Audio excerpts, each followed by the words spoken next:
Okay मेरे प्यारे बच्चों, welcome back to one of the most amazing session जिसके अंदर हम लोग बात कर रहे हैं most expected questions for your exam.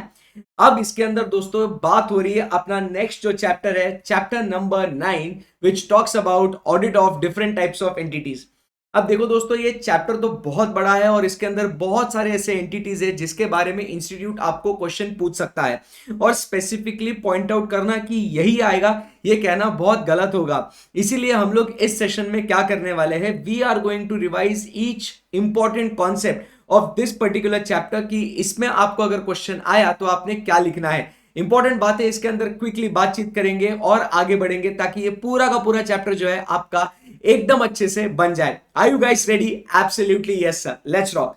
सबसे पहले दोस्तों हम लोग बातचीत करेंगे about government audit. Government audit में सबसे पहले हमें ध्यान में रखना है, जो क्वेश्चन हमें जो फोकस करना है वो है दोस्तों स्कोप ऑफ गवर्नमेंट ऑडिट। दोस्तों when we talk about scope of government audit, तो ये आपको क्वेश्चन जो है ना एमसीक्यू के फॉर्म में आ सकता है कि which all things are included in the scope and which is not included in the scope. तो ये चीजें आपने ध्यान में रखनी है। इसके अंदर हम लोग क्या कहते हैं, what is included in the scope. तो सबसे पहले हम लोग बात करेंगे कि it includes what, basic essentials of auditing. मतलब जो नॉर्मली हम लोग ऑडिट करते हैं वो सारी बातें इसके अंदर आएंगी, बट उसी के साथ साथ इसके अंदर न्यू कॉन्सेप्ट्स ऐड करे गए हैं। न्यू कॉन्सेप्ट्स, टेक्निक, प्रोसीजर्स, जैसे कि performance audit, efficiency audit, compliance audit, जो हम लोग आगे पढ़ते हैं। करेक्ट है एकदम? Yes sir. सो ये रहा बच्चों अपना स्कोप ऑफ गवर्नमेंट ऑडिट का first point. It includes what, basic essentials of auditing. उसके बाद हम लोग बात करते हैं क्या होता है यहाँ पे, there is a change in the character of government and the complex nature of the activities. This has called for the change in the nature and scope of what the audit. Government का जो character है, जो business करने का तरीका है, बहुत सारे फैक्टर्स इसके अंदर ऐड हो चुके हैं and therefore audit has evolved from accountancy and regularity की रूटीन चेकिंग करने का, अकाउंट्स चेक करने का, from that it has change to what, evaluation of end result. मतलब हम लोग क्या देखेंगे कि आउटकम या जो पर्पस है वो अचीव हुआ या नहीं हुआ, उसके बारे में हम लोग फोकस करेंगे। Right? So first point basic essential, second point it has focus to evaluation of end results. तीसरा पॉइंट हम लोग कहते हैं कि यहां पे जो ऑडिट है, it is neither end nor intended to be an investigating agency. जो एक एक छोटी छोटी गलती को वो लोग फोकस करेंगे या क्रिमिनल इंटेंट से या गलत इंटेंट से, जिसको हम लोग कहते हैं मिस डिमिनोर, उसके लॉजिकल एंड तक जाएंगे। ऑडिट वैसा नहीं है, it is not an investigating agency. ये सिर्फ क्या करेगा, इसका मेन ऑब्जेक्टिव क्या है, इंश्योरिंग अकाउंटेबिलिटी। सारे जो डिपार्टमेंट्स हैं वो बराबर से काम कर रहे हैं नहीं कर रहे, कानून जो है बराबर से काम कर रहा है नहीं कर रहा, बस अकाउंटेबिलिटी पे एम करना है। इन्वेस्टिगेशन करने का हमारा फोकस नहीं है। एंड लास्ट में it is going to help what, the administration. It is a functioning aid to the administration. उसके बाद यहाँ पे audit observation based on factual data serve to highlight the lapses in the lower hierarchy and thus help the supervisory level officers to take what, corrective measures. तो ये जब आपको question आएगा कि बच्चों ए बी सी डी ऐसे आपको points आएंगे और उसमें आपको पूछा जाएगा कि बॉस आपको बताना है कि what is the scope of government audit, तो ये पॉइंट्स आपने लिख के आने हैं। क्लियर है एकदम? Yes sir.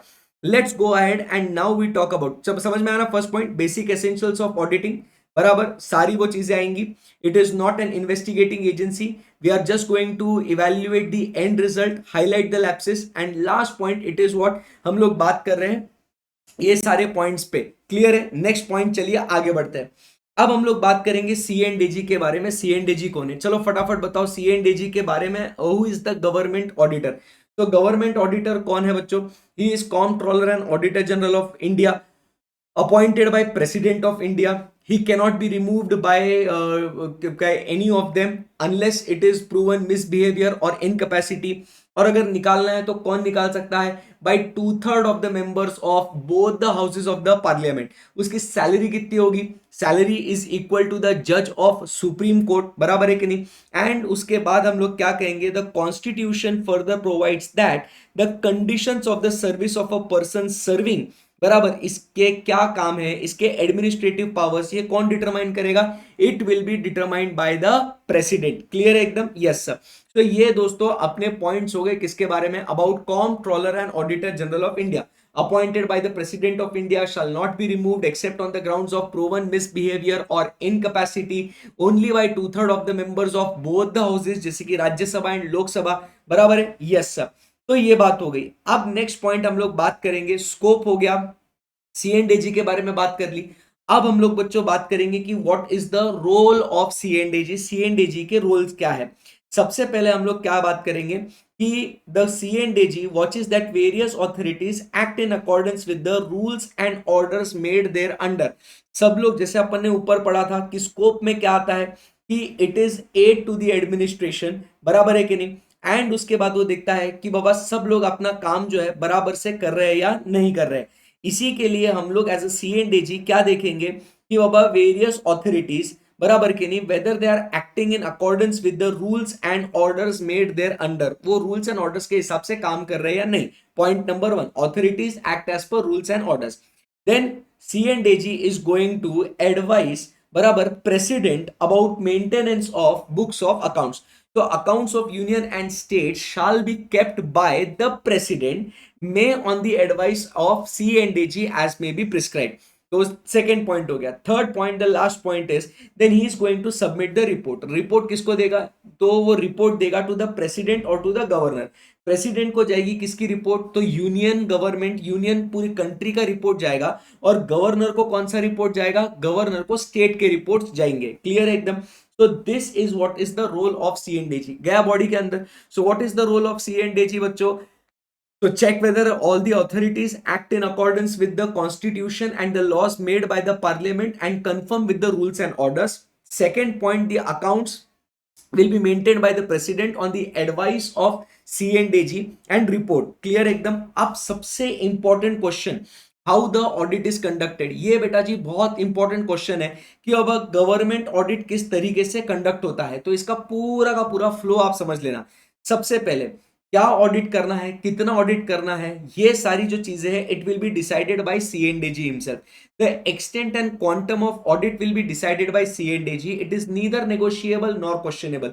कोई उसे चैलेंज नहीं कर सकता है। क्या करना है, कैसे करना है, the extent and quantum is decided by C and AG. अब ये जो एक्सटेंट और क्वांटम जो हम लोग बात कर रहे हैं कि हम लोग को डिसाइड करना है, वो डिपेंड किस पे करेगा? So it is dependent upon what, कि द नेचर ऑफ ट्रांजैक्शन, उसका इंपॉर्टेंस क्या है, totality of the transaction, frequency, इस सब चीजों के बारे में वो सीएनडीजी डिसाइड करेगा। So the extent and quantum is decided by what? C and AG. Correct है कि नहीं? Based on what? The volume of transaction, the importance, the nature, the totality of the transactions and the total plan in the audit. वो कितना matter करता है उसके हिसाब से वो चीजें चेक करेगा। आई बात समझ में? Yes sir. अब ये दो पॉइंट्स हो गए। अब तीसरा पॉइंट बहुत इंपॉर्टेंट है इस समय पे। वो कहता है कि गवर्नमेंट ऑडिट में जो फॉलो होता है वो है एक इंस्टीट्यूशनल मैकेनिज्म। आप ये पूछेंगे कि सर ये इंस्टीट्यूशनल मैकेनिज्म क्या होता है? इंस्टीट्यूशनल मैकेनिज्म मतलब क्या होता है? एक हायरार्की होती है, top level, middle level, bottom level. अब इसके अंदर कौन कौन कैसे कैसे आता है आप समझिए। अब यहाँ पे हम लोग देखेंगे कि एक है ऑडिटर है, फिर दूसरा है सुपरवाइजर है, और तीसरा है ग्रुप लीडर है। तो ये जो है दोस्तों ये हायरार्की है। तो कौन कौन है हायरार्की में? ऑडिटर है, सुपरवाइजर है एंड देन ग्रुप लीडर है।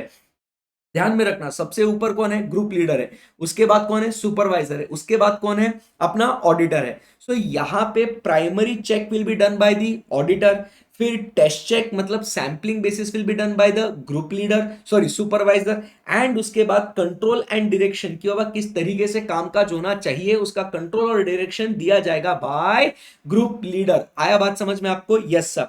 तो मेरे प्यारे बच्चों यहां पे ये फोकस आपको रखना है कि extent quantum C and AG based on the nature of transaction, totality, its importance, there is a institutional mechanism. सबसे ऊपर अपना group leader, supervisor and auditor. Auditor will be doing primary check, test check will be done by the supervisor, and last में control and जो direction है it will be given by the group leader. यहां पे हम लोग देखते हैं कि प्लानिंग, एग्जीक्यूटिंग एंड रिपोर्टिंग बराबर जो है it will be done by the and monitored at middle and top level. So ये जो अपना सुपरवाइजर है और ग्रुप लीडर है ये क्या करेंगे? पूरा प्लान, डायरेक्शन, मॉनिटर ये लोग सब करेंगे। तो यहाँ पे अपने 3 पॉइंट समाप्त हो जाते हैं। एंड लास्ट पॉइंट जो है ऑडिट कैसे कंडक्ट होता है? So audit is conducted either centrally और it is conducted locally. Centrally मतलब क्या है? जहां पे वो C&AG है वहां पे सारे उसको रिकॉर्ड्स बुलवाएंगे और वहां पे वो चेक करेगा, तो इसको बोलेंगे ऑडिट इज कंडक्टेड सेंट्रली। या जो जो पर्टिकुलर डिपार्टमेंट है बराबर वहां वहां जाके वो चेक करेगा, तो उसको बोलेंगे audit is conducted what? Locally. तो सेंट्रली मतलब where the accounts original vouchers are kept, बराबर के नहीं, and locally where the drawing and disbursing functions are performed. Clear है एकदम? Yes sir. अब यहां से अपने 3-4 क्वेश्चंस बहुत अच्छे अच्छे हो गए, समझ में आ रहा है? बराबर, पक्का? यस। तो अब यहां से आगे बढ़ते हैं, नेक्स्ट पॉइंट हम लोग बात करेंगे ड्यूटीज ऑफ C&AG। आपने क्या क्या पढ़ा अभी? Scope of government audit, C&AG कौन है, फिर उसके बाद role of C&AG and how the audit is conducted by C&AG। अब चलते हैं next important point, the duties of C&AG। इन ड्यूटीज के ऊपर जो है ना, मतलब आप समझिएगा बहुत सारे ड्यूटीज है, अलग अलग अलग तरीके के ड्यूटीज है, उसके ऊपर बच्चों आपको क्वेश्चन आ सकता है किसी भी एक ड्यूटी के ऊपर। तो हमेशा वो क्वेश्चन को केयरफुली पढ़ना और फिर अपना आंसर जो है वो लिखना। सबसे पहले हम लोग ड्यूटी की बात करेंगे about compile the and submit the accounts. Simple story है, compile and submit the accounts के 4 पॉइंट्स आपने ध्यान में रखने। कंपाइल द अकाउंट्स, बराबर के नहीं? कंपाइल द अकाउंट्स, फिर उसके बाद प्रिपेयर द रिपोर्ट, फिर submit the report and provide information. पहले क्या करेंगे? अकाउंट्स को कंपाइल करेंगे, फिर उसके बाद उसके ऊपर रिपोर्ट प्रिपेयर करेंगे, रिपोर्ट प्रिपेयर करने के बाद अपने पास थोड़ी रखेंगे सर, उसको सबमिट करेंगे, और फिर कोई भी गवर्नमेंट ऑफिसर को उसके बारे में इंफॉर्मेशन चाहिए तो हम वो इंफॉर्मेशन भी बच्चों प्रोवाइड कर देंगे। सो बस उसको अभी इंग्लिश में अच्छे से लिख के आना है। C&AG is responsible for compiling the accounts, बराबर के नहीं, and subsidiary accounts of union and state. From the accounts compiled he shall prepare the report under respective head showing the annual receipts and disbursements. Obviously report में बताएंगे कि कितना खर्चा हुआ, कितना इनकम हुआ, एटसेट्रा। फिर उसके बाद वो रिपोर्ट सबमिट कर देगा, जैसे हमने पहले रोल में पढ़ लिया था, वो सबमिट किसे करेगा? टू द प्रेसिडेंट और to the governor of the state. उसके बाद हम लोग बात करेंगे then he will give the information from time to time as the require and assistance in preparation of what? Annual financial statements as they reasonably ask for. तो क्या दोस्तों ये आपको फर्स्ट पॉइंट समझ में आया? Compile and submit the accounts. चलो बोलो मेरे साथ साथ, compile and submit the accounts. Compile the accounts, prepare the report, submit the report and provide information as they may ask for. Right? अब यहां से आगे बढ़ते हैं, ये वाला पॉइंट अपना समाप्त हो चुका है, फर्स्ट पॉइंट। अब मैं यहां से आपको लेके चलता हूं, पहले कुछ इंपॉर्टेंट बातें उस पे करेंगे, फिर उसके बाद जो है बचे हुए ड्यूटीज को क्लियर कर देंगे। यहां पे क्या लिखा हुआ है? नेक्स्ट पॉइंट जो हम लोग फोकस करेंगे वो है audit of receipts and expenditure. आप सभी को पता है ये केस स्टडीज के अंदर बहुत अच्छे से पूछा जा सकता है। Audit of receipts and expenditure क्या है? देखो बात समझने की कोशिश करो, कोई भी ऑथोरिटी अगर सब्सटेंशियली फाइनेंस्ड है, आपके आंसर में वर्ड क्या आना चाहिए? Substantially finance. ये शब्द होना बहुत जरूरी है, ये वर्ड का होना बहुत जरूरी है। कोई भी ऑथोरिटी अगर ये क्या है? सब्सटेंशियली फाइनेंस्ड है। कैसे फाइनेंस्ड है? सब्सटेंशियली फाइनेंस्ड है। कहां से फाइनेंस्ड है? So it is financed by what? From consolidated funds of India और ऑफ एनी स्टेट और union territory having a legislative assembly. बराबर है कि नहीं? तो वहां से अगर वो सब्सटेंशियली फाइनेंस्ड है तो ध्यान रखना C&AG has got the power to examine all the receipts and expenditure of that particular authority। Clear एकदम? तो कोई भी ऑथोरिटी अगर वो सब्सटेंशियली फाइनेंस्ड है तो उसके सारे रिसीट्स एंड एक्सपेंडिचर बच्चों हम लोग चेक कर लेंगे। यहां पे आशा करता हूं आपको कोई डिफिकल्टी नहीं होगी। सर एक डिफिकल्टी तो आ रही है, वो क्या डिफिकल्टी है? Sir what is the meaning of substantially financed? Yes, सही बोल रहे हो। तो सब्सटेंशियली फाइनेंस के लिए 2 कंडीशंस का पूरा होना बहुत जरूरी है। नंबर 1, उस ऑथोरिटी को 25 लाख से ज्यादा पैसा मिलना चाहिए, एंड वो जो पैसा मिला है it should constitute more than 75% of that authorities total expenditure. जब ये दोनों कंडीशंस पूरी हो जाएगी तब हम लोग कहेंगे कि yes that authority is what? Substantially financed. Okay, तो यहां पे बच्चा हमारा कौन सा पॉइंट खत्म हो गया? Audit of receipts and expenditure. क्या हम लोग यहां से आगे बढ़ सकते हैं? बिल्कुल सर। अब चलते हैं दोस्तों next point, audit of grants and loans. अब ध्यान में रखना, audit of grants and loans ये वाला पॉइंट कब एक्टिवेट होगा? When the amount is given from consolidated funds of India of any state और union territory having a legislative assembly, but those funds are given for a specific purpose तो उस समय पे हम लोग उस ऑथोरिटी के सारे वो जो पैसा जो दिया है हमने वो उसी पर्पस के लिए खर्चा हुआ है या नहीं वो देखने के लिए हम लोग चेकिंग करेंगे। सो इसके अंदर हम लोग इंग्लिश में क्या लिखेंगे ये पॉइंट आपको ध्यान में रखना है कि how the sanctioning authority satisfies itself about fulfilment of the condition subject to which the grant was given. मतलब सैंक्शनिंग ऑथोरिटी कैसे इस बात की तसल्ली करेगा कि जिस उद्देश्य के लिए, जिस मकसद के लिए, जिस पर्पस के लिए आपको जो पैसा दिया गया था क्या आप उसी पर्पस के लिए उसे खर्चा कर रहे हो या नहीं। ध्यान रखना यहां पे जब ऑथोरिटी की बात करते हैं स्पेसिफिक पर्पस के लिए, यहां पे कोई भी इंटरनेशनल ऑर्गेनाइजेशन या फॉरेन स्टेट यहां पे इस क्लॉज के अंदर इंक्लूड नहीं होगी। सो यहां पे हम लोग क्या कहेंगे, not being a foreign state और इंटरनेशनल ऑर्गेनाइजेशन ये कवर नहीं होगा। क्या आपको बच्चों ये बात समझ में आ गई? यस। इसके बाद आपको यहां पे प्रीवियस नोटिस देना जरूरी है, फिर उसके बाद आप वो सारे चीजों को चेक कर सकते हो। क्लियर है एकदम? सो आपको ध्यान में रखना है एक पॉइंट सब्सटेंशियली फाइनेंस का है और एक स्पेसिफिक पर्पस का है। ये दो बातें आपको समझ में आना जरूरी है। रिसीट्स एंड एक्सपेंडिचर हो गया, ग्रांट्स एंड लोन्स हो गया। अब जो है हम लोग बात करेंगे, देखिए यहां पे जो है ना फोकस करना receipts and expenditure of authority की थी। यहां पे ये जो है एनी ऑथोरिटी है, ये ध्यान में रखना। Receipts and expenditure of any authority, receipts and expenditure receipts of any authority. But sir अभी हम लोग को कोई ऑथोरिटी या कोई एजेंसी का नहीं, हमको रिसीट्स देखने के हैं यूनियन या स्टेट के। आपको समझ में आ रहा है दोनों में डिफरेंस क्या है? ये सरकार है बराबर के नहीं, ये क्या है, ये यूनियन है बराबर के नहीं, या ये जो है ना सर ये स्टेट है बराबर। और अगर यूनियन और स्टेट ने अगर पैसा दिया है किसी भी ऑथोरिटी के लिए तो इसके रिसीट्स, इसके एक्सपेंडिचर या वो स्पेसिफिक पर्पस के लिए ग्रांट देखना, तो वो दो पॉइंट्स में हम लोग ये बातें स्टडी कर रहे थे। अब हम लोग को यदि रिसीट्स और एक्सपेंडिचर देखना है तो अब हम किसका देख रहे हैं? बकायदा इस यूनियन का, बकायदा इस स्टेट का। ये वाले अभी खत्म हो गए, अभी इसका बात करने का है। समझ में आया? तो इसका रिसीट देखने का अपने को ऑफ व्हाट, यूनियन और स्टेट। तो अपने को whatever all the receipts which are payable into that goes into the consolidated funds of India, मतलब सरकार की तिजोरी में जो पैसा जा रहा है, इसमें हमने क्या देखना चाहिए बच्चों? तो हमने देखना चाहिए प्रॉपर तीन बातें, assessment, collection, allocation. Assessment, collection, allocation.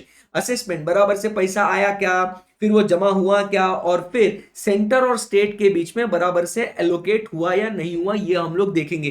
तो ये वाला जो पॉइंट है बच्चों आपको समझ में आ चुका होगा कि audit of receipt of union और state and audit of all the receipts and expenditure of the authority which is substantially finance. तो डिफरेंस आपको समझ में आना चाहिए, इधर ऑथोरिटी का हो रहा है, इधर यूनियन और स्टेट का हो रहा है। क्लियर है एकदम? Yes sir. चलिए तो फिर अब यहां से चलते हैं, अब हम लोग बात करेंगे about what, audit of expenditure.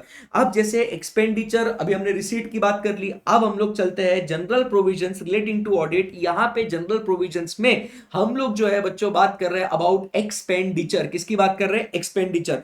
तो यहां पे हम लोग क्या कहते हैं, he shall audit and report all expenditure which are into consolidated fund of India. Government के तीन अलग अलग अकाउंट्स होते हैं, तो एक है consolidated funds of India, correct है, फिर एक पब्लिक फंड होता है बराबर, और एक कंटिजेंसी फंड होता है।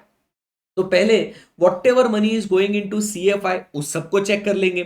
फिर हम लोग क्या देखेंगे उसके अंदर, and ascertain that money shown in the accounts have been disbursed and legally available for the service. तो जो भी सीएफआई के अंदर पैसा है वो आपको खर्चा करने के लिए लीगली अवेलेबल है या नहीं।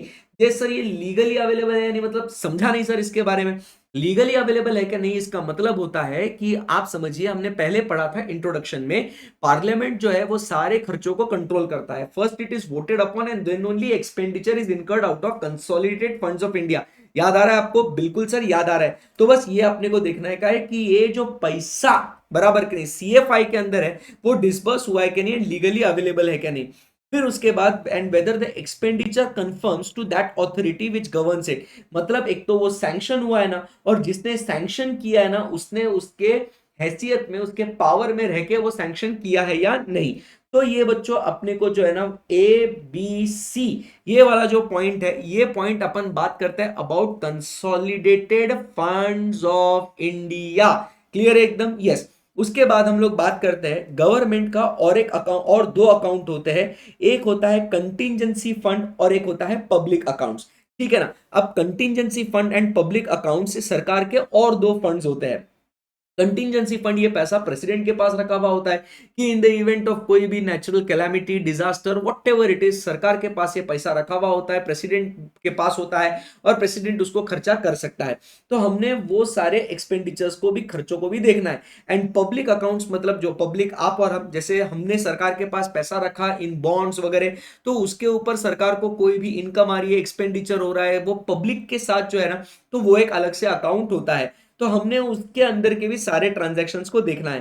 Plus he shell also audit all the trading, manufacturing, profit and loss balance sheet of what, the subsidiary accounts and departments of union और स्टेट। क्लियर है एकदम। तो वो सारे खर्चे भी हम लोग देखेंगे।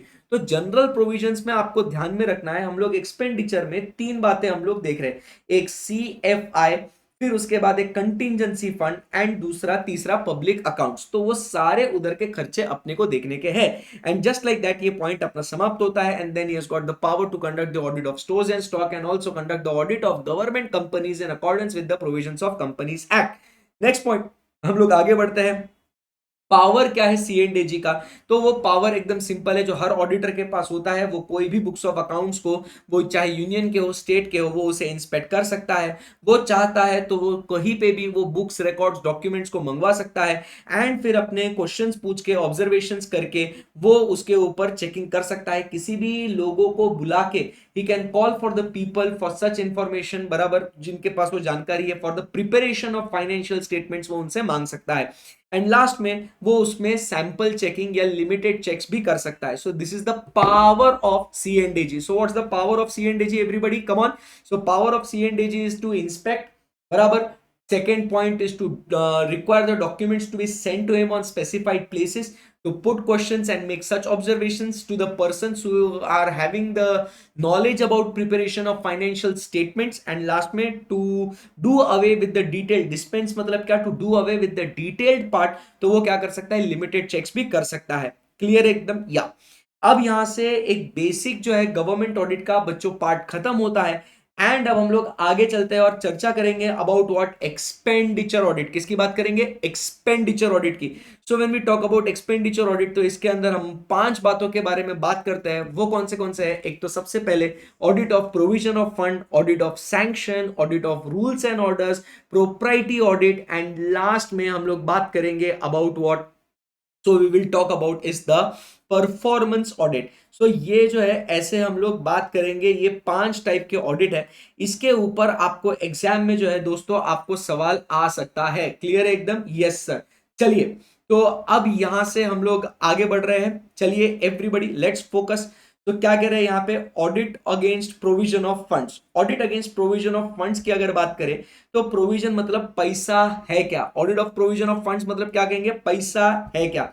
तो यहां पे क्या लिखा हुआ है, the expenditure has been incurred for the same purpose for which the grant and appropriation has been provided and the amount of such expenditure does not exceed the appropriation made. समझने की कोशिश कीजिएगा। Expenditure has been made for the same purpose for which it has been provided, मतलब जिसके लिए आपने पैसा side में निकाला था। आपने रोड्स के लिए 1000 करोड़ आपने साइड में निकाल के रखा था। तो you have to make sure that it has been made for the same purpose for which it has been provided for। किसके लिए पैसा दिया था, जिस चीज के लिए पैसा दिया था उसी चीज के लिए पैसा खर्चा हुआ ना। देखो बात समझने की कोशिश करो, एकदम सिंपल सी बात है। पापा ने अगर आपको 1000 रुपए दिए है किसी काम के लिए, तो आप उसे दूसरे काम के लिए खर्चा कर सकते हो क्या? बिल्कुल भी नहीं। तो पापा एग्जैक्टली आपसे पहला सवाल यही पूछेंगे, जिस पर्पस के लिए आपको पैसा दिया था, whether it was been spent for the same purpose. Point number 1 समझ में आया? यस।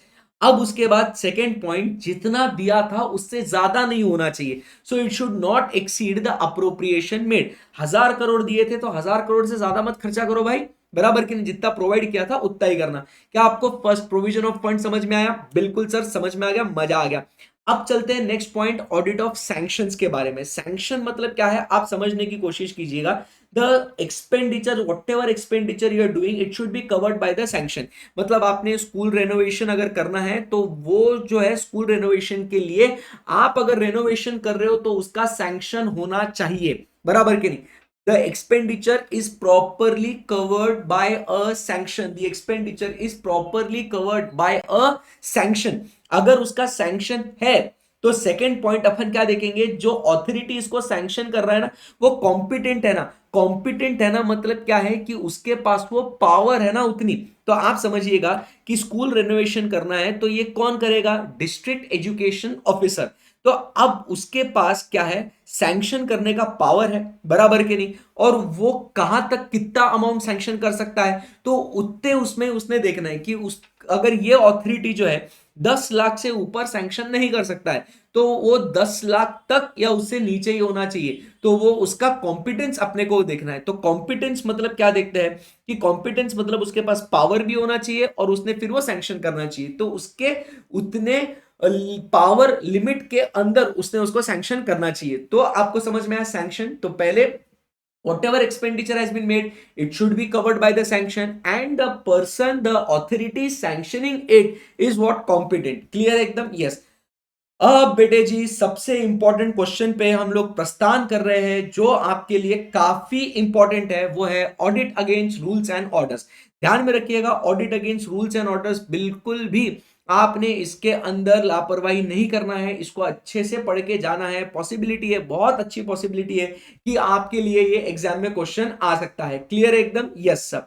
तो क्या देखते हैं यहां पे, the expenditure conforms to the relevant provisions of the constitution and the laws and rules made there under. Clear एकदम? Yes sir. तो यहां से आपको क्या समझ में आता है, so the expenditure conforms to the relevant provisions of the constitution and the laws and rules made there under.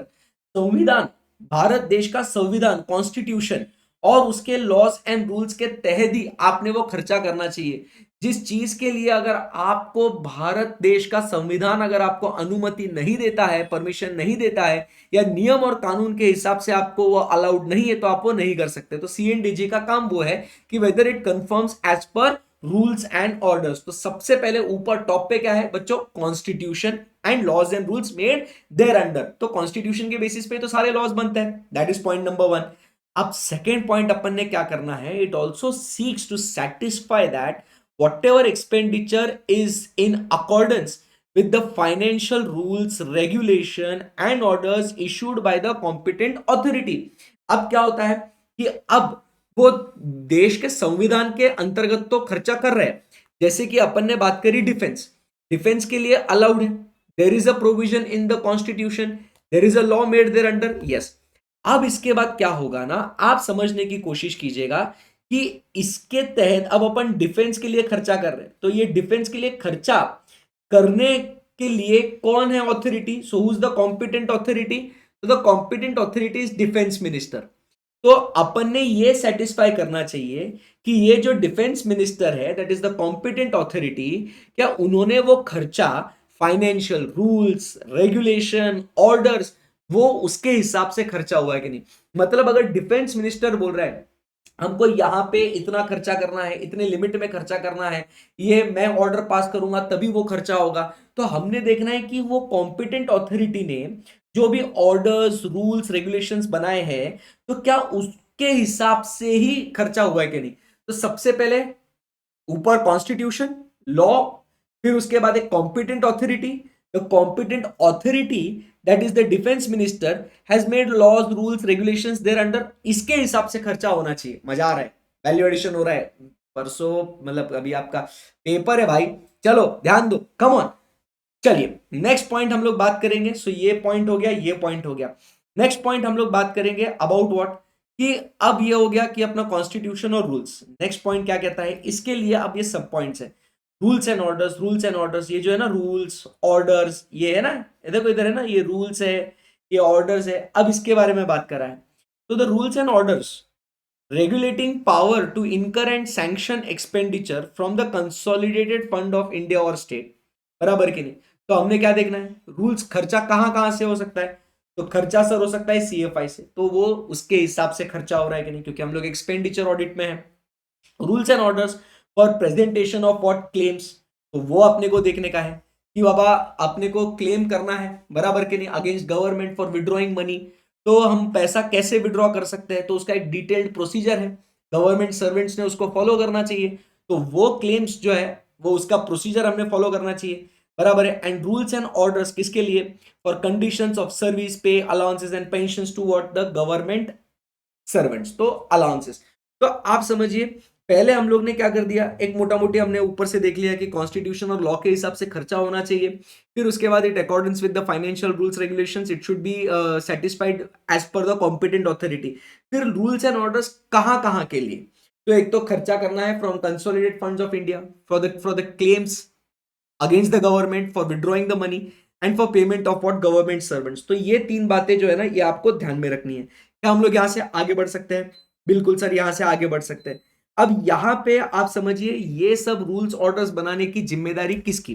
तो this power is of executive government. किसकी पावर है ये? एग्जीक्यूटिव गवर्नमेंट, जो रूलिंग गवर्नमेंट है।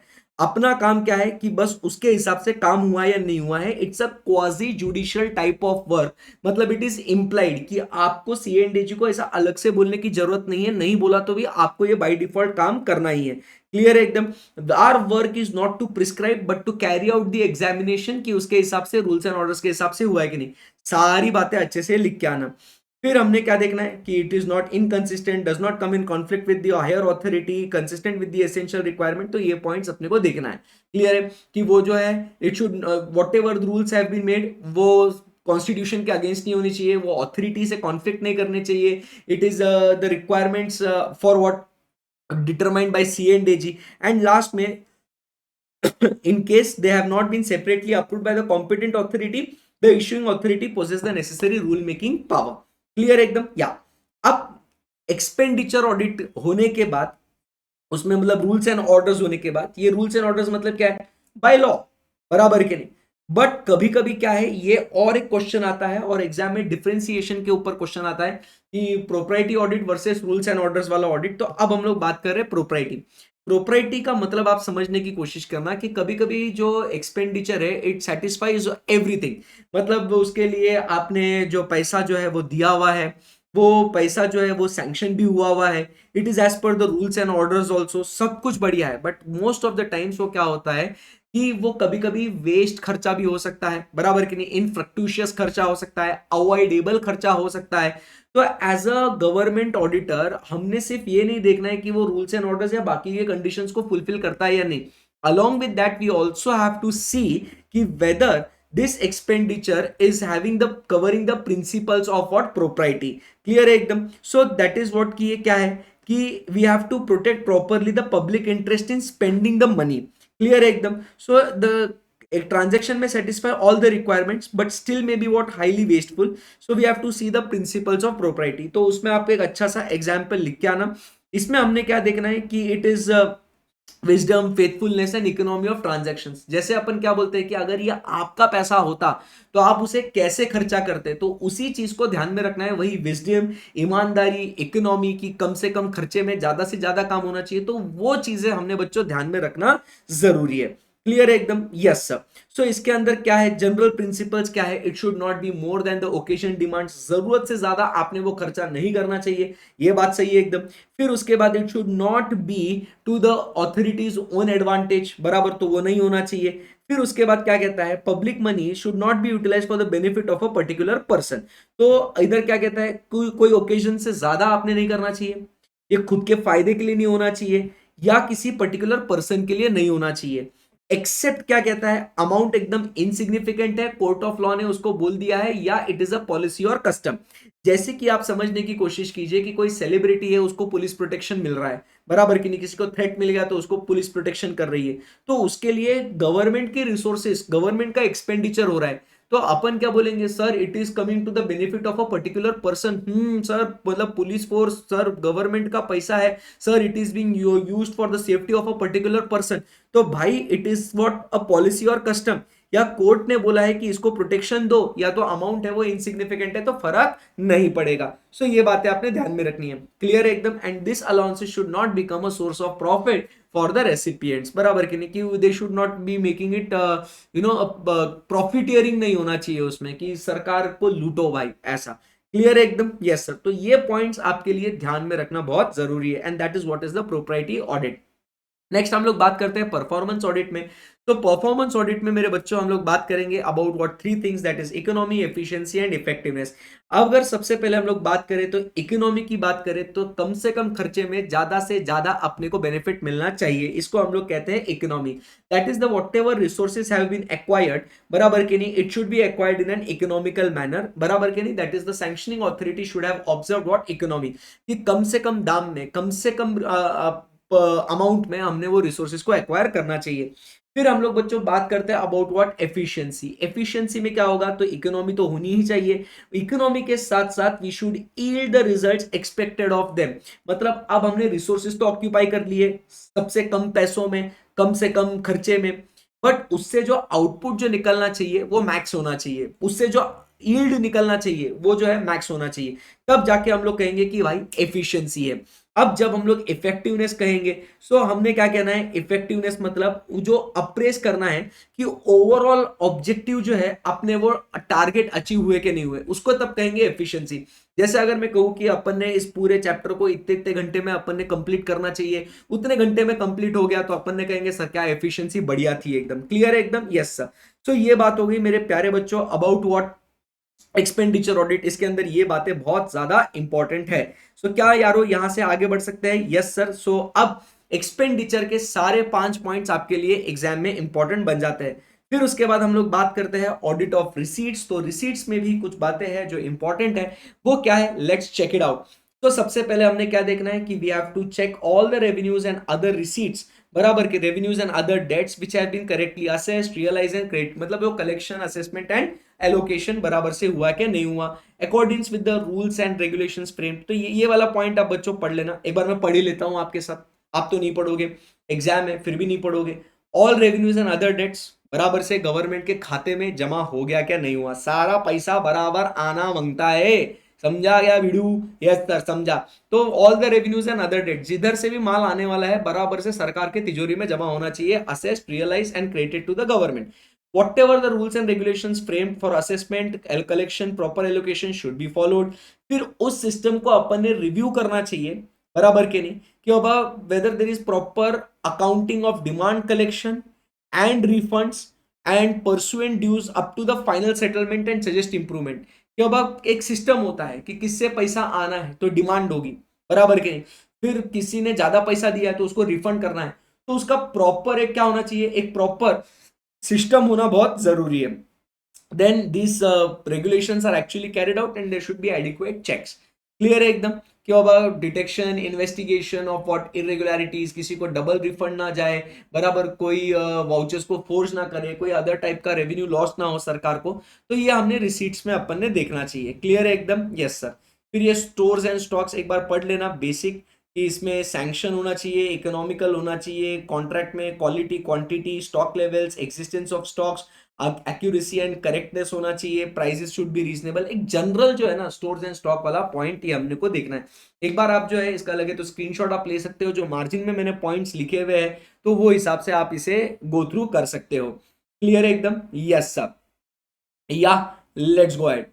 अब बात करेंगे कमर्शियल अकाउंट्स के बारे में, one of the most important topics इसके अंदर। सो गवर्नमेंट के कमर्शियल अकाउंट्स, तो पहले क्या क्या है, डिपार्टमेंटल एंटरप्राइज है, जैसे कि इंडियन रेलवेज है, इंडियन पोस्ट है या दूरदर्शन है, ये गवर्नमेंट के डिपार्टमेंट्स है। पहले इनके एग्जाम्पल समझो, कमर्शियल अकाउंट्स में पब्लिक एंटरप्राइजेस में कौन है, डिपार्टमेंट्स है। फिर हमारे पास है स्टैट्यूटरी बॉडीज जैसे कि आरबीआई, एलआईसी, एनएचएआई, फिर अपना है आईसीएआई, आईसीएसआई, ये। एंड फिर गवर्नमेंट कंपनीज जो है, ये जो है ओएनजीसी, भेल, गेल, सेल, बराबर की नहीं, तो ये जो है ये पब्लिक एंटरप्राइजेस है, ये गवर्नमेंट अंडरटेकिंग्स है।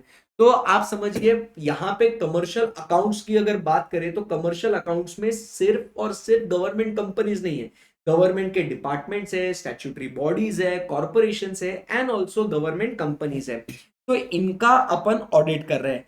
तो अगर आप केयरफुली ध्यान से अगर आप देखोगे तो ये मार्किंग सर ने देखना कैसे करे हुए, मतलब जो 3 बुलेट पॉइंट्स आपको दिख रहे हैं ना, तो डिपार्टमेंटल कंसर्न का कैसे ऑडिट करोगे, तो in the same manner as department of government where commercial accounts are kept. Statutory bodies और कॉर्पोरेशंस का ऑडिट कैसे करोगे, so according to the type of statute governing the corporation, financial accounts audit is conducted by C and AG. and where compilation of accounts is vested with C&AG, functions, norms and standard of work usually followed by professional auditors are adopted in similar manner, that is mutatis mutandis. तो आप समझिए departmental concern का audit उसी तरीके से होगा जैसे उस डिपार्टमेंट के कमर्शियल अकाउंट्स का ऑडिट होता है. स्टैट्यूटरी बॉडीज या कॉर्पोरेशंस का ऑडिट कैसे होगा? According to the laws governed by them. And अब गवर्नमेंट कंपनीज की बात करेंगे तो गवर्नमेंट कंपनीज में आपको ध्यान में रखना है क्या होता है कि गवर्नमेंट कंपनी का ऑडिट जो है it is conducted bye the auditor appointed by C&AG. Clear एकदम. तो गवर्नमेंट कंपनीज या लॉ में पढ़ चुके हो. So government companies is conducted by audit of government companies conducted by their own auditors under the statute appointed by C&AG. फिर C&AG क्या कर सकता है? He can do the supplementary और the test audit of the accounts. बराबर के नहीं? तो इससे रिलेटेड C&AG क्या करेगा? It will issue the direction to the company auditors for reporting on the specific aspects of their audit work. These are reviewed condensed in the audit report to the government legislatures. तो एक क्या होता है? Supplementary. एक additional audit होता है कि जहां पे लगता है कि कोई प्रॉब्लमेटिक एरिया है तो उसका अपन क्या करते हैं? ऑडिट कर लेते हैं. मैं आपको सप्लीमेंट्री ऑडिट और टेस्ट ऑडिट क्या होता है इसके बारे में मैं आपको समझाता हूं तो आपको एक बहुत अच्छा बढ़िया सा क्लैरिटी आएगा. Supplementary audit is conducted supplementary audit is conducted after regular audit when additional information और अकाउंट्स आर सबमिटेड लेटर. बराबर के नहीं? कोई एडिशनल इंफॉर्मेशन अपने को मिलती है या अकाउंट्स बाद में सबमिट करें तो अपन एक ऑडिट कराते हैं. It helps to ensure that all transaction including those recorded afterwards are properly verified. बराबर है कि नहीं? If government company submits revised accounts later, C&AG में conduct what a supplementary audit. Clear है एकदम. तो इसको बोलते हैं सप्लीमेंट्री ऑडिट. अब टेस्ट ऑडिट में एज द नेम से test to a selected portion का ट्रांजैक्शंस को चेक करने का इंस्टेड ऑफ ऑल एंट्रीज. ये टाइम और एफर्ट को सेव करने के लिए किया जाता है. जो प्रॉब्लमेटिक एरियाज है उसी को सिर्फ चेक किया जाता है. क्लियर है एकदम? Yes sir. तो ये बच्चों सप्लीमेंट्री ऑडिट और टेस्ट ऑडिट के बारे में बातचीत होती है. क्लियर है एकदम? Yes sir. Yes sir. Okay. और इसके अंदर मेन जो बात है सप्लीमेंट्री ऑडिट, ये C&AG जो है ये सप्लीमेंट्री ऑडिट करने को कब बोल सकता है? Within 60 days from the date of report. And ये सप्लीमेंट्री ऑडिट का रिपोर्ट जो है C&AG को जाएगा. C&AG उसके ऊपर कमेंट करेगा. बराबर के नहीं? And send it to the all persons बराबर जिसको ये रिपोर्ट रिसीव होना चाहिए. चलिए एक बार प्लेन रीडिंग कर लेते हैं. आई बिलीव आपको क्लैरिटी आ गया होगा. Yes sir. So C&AG has adopted a mechanism of an audit board comprising of representatives of audit. फिर power to appoint company auditor, ये आप पढ़ लेना, इसमें कोई दिक्कत नहीं है. Conduct supplementary audit. So financial statement such person he may authorise and require information और additional information to be furnished. बराबर के नहीं? On such matters. तो आपको अगर समझ में आ गया सप्लीमेंट्री ऑडिट क्या होता है, तो सप्लीमेंट्री ऑडिट करने के लिए ऑडिटर जो है ऑथराइज कौन करेगा? C&AG करेगा. बराबर के नहीं? Such person as he may authorise. And then वो उस एडिशनल इंफॉर्मेशन जो बाद में जो इंफॉर्मेशन मिली है उसके ऊपर वो वेरिफिकेशन करेगा. He will comment on such report. बराबर के नहीं? एंड ये टेस्ट ऑडिट के बारे में बात हो गई. ये एक बार आप पढ़ लेना. ठीक है. इसी के साथ हमारा एक मस्त क्वेश्चन समाप्त होता है. वो कौन सा क्वेश्चन है बच्चों? अपना गवर्नमेंट ऑडिट. आई बिलीव आपको पूरा पूरा गवर्नमेंट ऑडिट पे अच्छा खासा कमांड आ गया होगा. अब चलते हैं audit of local bodies. Audit of local bodies की अगर बात करें तो बेटा audit of local bodies is what the local self government. इनके जो काम काज होते हैं ये क्या है? It is considered local. ये एडमिनिस्ट्रेशन करते हैं of what the locality. It is representing what the local inhabitants. बराबर. और इनका जो रेवेन्यू कलेक्शन भी होता है it is through local taxation. जैसे हाल ही में अभी महाराष्ट्र में जैसे कि हमने देखा कि म्युनिसिपैलिटी के इलेक्शंस हुए. बराबर है कि नहीं? Yes sir. तो वो जो है इट इज व्हाट वो लोकल बॉडी के है कि जहाँ पे पुणे म्युनिसिपल कॉर्पोरेशन. बराबर कि नहीं? BMC, मुंबई का म्युनिसिपल कॉर्पोरेशन, ऐसा. तो अब इनके जो इनकम क्या है, तो इनकी इनकम आप समझिएगा तो इनके टैक्सेस जो है वो लोकल है और वो कंपलसरी है. तो इनकी इनकम में क्या क्या आता है? प्रॉपर्टी टैक्स आता है, ऑक्ट्रॉय आता है, प्रोफेशन टैक्स आता है, tax on animals, vehicles, advertisement जो हम लोग होर्डिंग्स वगैरह देखते हैं उसके ऊपर, शो टैक्स है. तो ये टाइप का जो है इनका एक इनकम है. Plus they also receive what grants. तो इनको जो ग्रांट्स मिलती है, ये ग्रांट्स 3 टाइप की होती है। एक होता है जनरल पर्पस ग्रांट, कि जिस चीज के लिए मतलब किसी भी चीज के लिए वो पैसा जो है वो आप इस्तेमाल कर लो। ये जो ग्रांट है ये स्टेट देती है। किसके लिए देती है? To bridge the gap, to fill the gap between, कि इनको कितना खर्चा करना है और वर्सेस कितना इनके पास पैसा है। फिर दूसरा आता है स्पेसिफिक पर्पस ग्रांट। तो ये जो है ना एक खास मकसद से दिया जाता है, कि फॉर सर्टन सर्विसेज और performance of what certain task. जैसे कि अगर रेलवेज मेट्रोज ये करना है, रेलवेज नहीं सॉरी, मेट्रोज अगर करनी है, या रास्ते के बारे में अगर कुछ करना है काम, या इलेक्ट्रिफिकेशन, तो स्पेसिफिक कुछ एक खास पर्पस के लिए आपको दिया जाएगा। एंड लास्ट में स्टैट्यूटरी या कंपेंसेटरी ग्रांट, कि अगर किसी कोई नया लॉ या कुछ डेवलपमेंट होने के वजह से अगर किसी म्युनिसिपैलिटी का नुकसान हो रहा है, तो फिर ये कंपेंसेटरी ग्रांट्स उन्हें दिए जाते हैं। क्लियर है एकदम? Yes sir. इनके खर्चे क्या है? रेगुलेटरी, मेंटेनेंस एंड डेवलपमेंट के ऊपर खर्चा है। Public health, public safety, public sanitation, hygiene, education, public works etcetera. Clear है? अब इसके बाद इनका फाइनेंशियल एडमिनिस्ट्रेशन की अगर बात करें, तो एडमिनिस्ट्रेशन की बात करें तो इसके अंदर क्या है? एक अपना बजटरी प्रोसीजर अपने को समझना है इसके अंदर। फिर हम लोग बात करेंगे expenditure control and accounting system. अब बजटरी प्रोसीजर क्या है? तो यहाँ पे दो बातें हैं, एक फाइनेंशियल अकाउंटेबिलिटी भी एंड कंट्रोल ऑफ एक्सपेंडिचर भी। Financial accountability and control of expenditure twin purpose है, कि जो खर्चा जो कर रहे हैं बराबर के नहीं, उसके लिए कौन रिस्पॉन्सिबल रहेगा। ये पर्पस के लिए म्युनिसिपैलिटीज क्या करती है? बजट बनाती है। साथ ही साथ वो जरूरत से ज्यादा खर्चा ना हो, इसीलिए भी क्या करते हैं? वो बजट बनाते हैं ताकि उसके ऊपर कंट्रोल कर सके। क्लियर है एकदम? यस। तो इस बजट का मेन ऑब्जेक्टिव क्या होता है, कि ये लोग इंश्योर करेंगे कि the funds are raised and money is spent by the executive departments in accordance with the rules and regulations and within the limits of the sanction। बराबर के नहीं, कि जो आप पैसा कलेक्ट कर रहे हो, जो आप पैसा रेज कर रहे हो और उससे जो स्पेंड कर रहे हो, सिंपल सी बात है सर, रूल्स एंड रेगुलेशन के हिसाब से होना चाहिए। करेक्ट है? और फिर उसी के हिसाब से ये बजट में डिटरमाइन करेंगे the different levels of what taxation. बराबर के नहीं, रेट्स एंड सीलिंग्स, की भाई अपने को पता है कि कितना खर्चा करना है, उसके लिए अपने को कितना पैसा लगेगा, तो ये पैसा कैसे आएगा, तो उसके हिसाब से टैक्सेशन वगैरह जो है वो सीलिंग्स वगैरह उसके सेट करेंगे। क्लियर है एकदम? तो इसमें क्या होता है कि द फॉर्मेट्स जो है it will vary from what municipality to municipality, state to state. ठीक है एकदम? Yes sir. नेक्स्ट पॉइंट हम लोग बात करेंगे कि एक्सपेंडिचर कंट्रोल में, तो एक्सपेंडिचर कंट्रोल में क्या है कि there is no clear demarcation. Demarcation मतलब सेपरेशन नहीं है between what the statutory and legislative powers. Statutory मतलब कानून बनाना, legislation that is and executive powers मतलब क्या है कि उसको परफॉर्म करना, उसको एग्जीक्यूट करना। तो ये क्या है? There is no clear demarcation बराबर between executive and what the legislation. It is what integrated, the legislation and executive powers are what integrated. बनाएंगे भी हम ही कानून और कंट्रोल भी हम ही करेंगे, तो ये एक प्रॉब्लम है। और इसी को ध्यान रखते हुए क्या हो जाता है कि स्टेट गवर्नमेंट क्या करता है? म्युनिसिपैलिटीज का ऑडिट करवाता है।